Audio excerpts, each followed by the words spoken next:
What's up, my dudes? This week's video is going to be of a fairly technical ring. It's going to be made of quite a few different parts and require a lot of steps and processes to get the final product we're going for. So this should be a pretty interesting video, but please be sure to let me know what you think in the comments. Now let's go ahead and get started. So I'll be starting by cutting some carbon fiber blanks out on my drill press.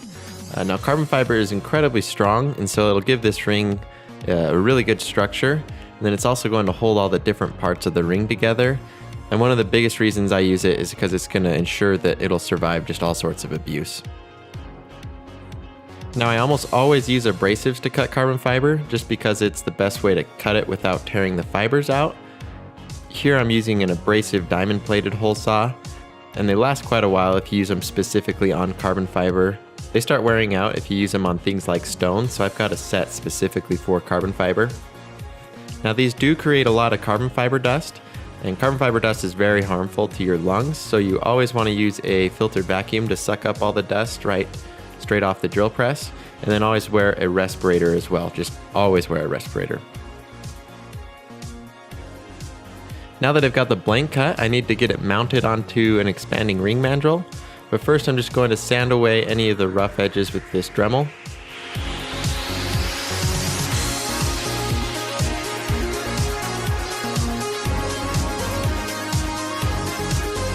Now that I've got the blank securely mounted, I need to start shaping it with this lathe bit.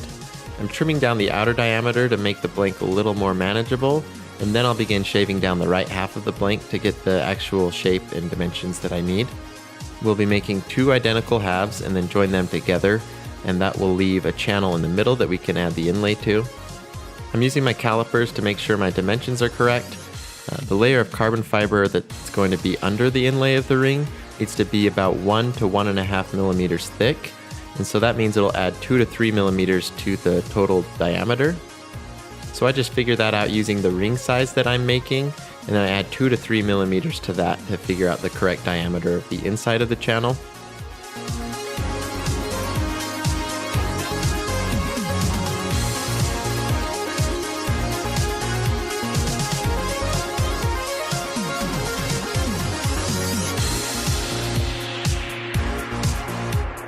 Here you can see the blanks are finished and that they match nicely.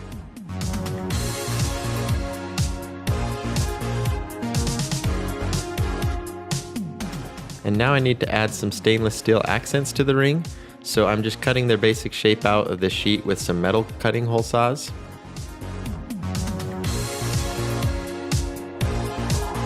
And after a bunch of hand sanding with the Dremel, the accents can be glued in place. Now I need to carefully join the two halves together, so it's really critical that they're aligned correctly, because if they're not precise enough, I'll need to start over from the beginning on this ring, so this is a very critical step. Make sure it's just perfectly lined up.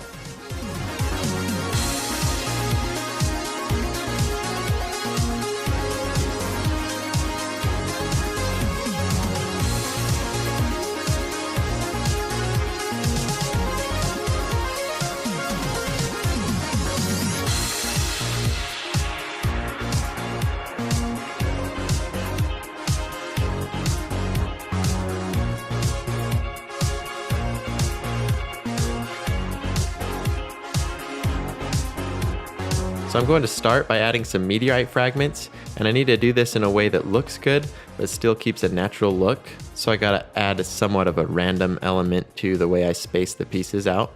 And once I get those in place, I'll add the glow powder, and that will fill in the rest of the inlay.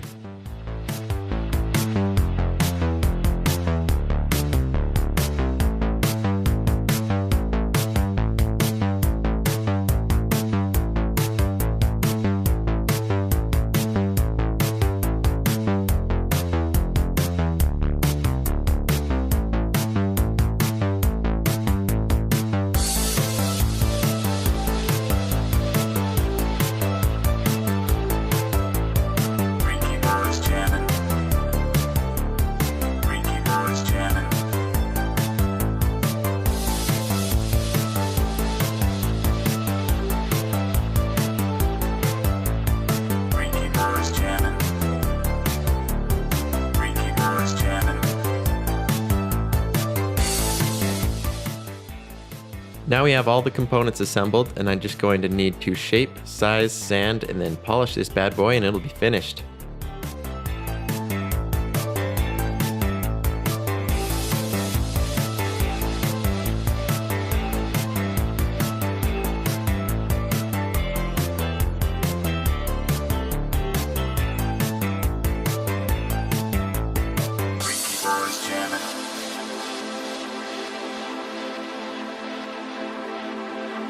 Freaky boys jamming.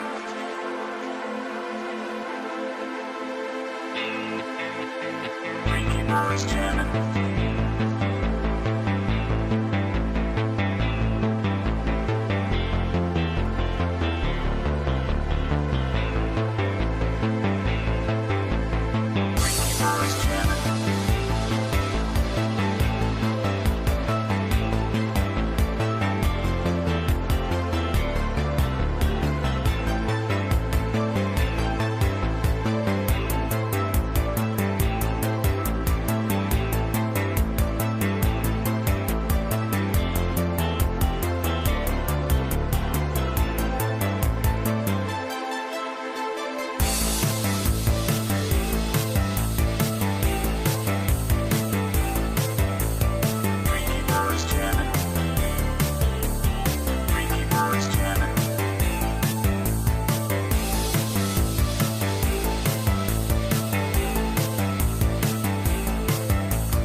And here it is all done. You can see this really cool red glow it puts off in the dark. Now I don't frequently use red glow as it's one of the dimmest glowing colors, but that's definitely not to say it's not one of the best looking colors when it actually is glowing, and I think it looks amazing. Anyways guys, I really hope you enjoyed this video. This was a fun ring to make, and it did take me almost 10 hours to make it actually, but I'd say the results are definitely worth it. But let me know what you think in the comments, and do let me know if you have any suggestions for me. Leave those down in the comments. I'll be sure to read all of them, and if you got any questions for me, I'll do my best to get back to you as well. I've also got a bunch of links in the description if you're interested in seeing more of my work. There's a link to my website where you can see all the rings I have for sale. Then I've got a link to the blog post we wrote up for this ring as well. We posted the blog like every week, so that's a great place to get a more in-depth look at the projects we're working on. Also, I post a ton of ring pictures on my Instagram, so you can follow me there as well. If you follow me on Instagram, comment on one of my pictures and let me know you came from YouTube. Anyways, I want to thank you all for watching. You can subscribe if you enjoyed the video, and I will see you all on Saturday.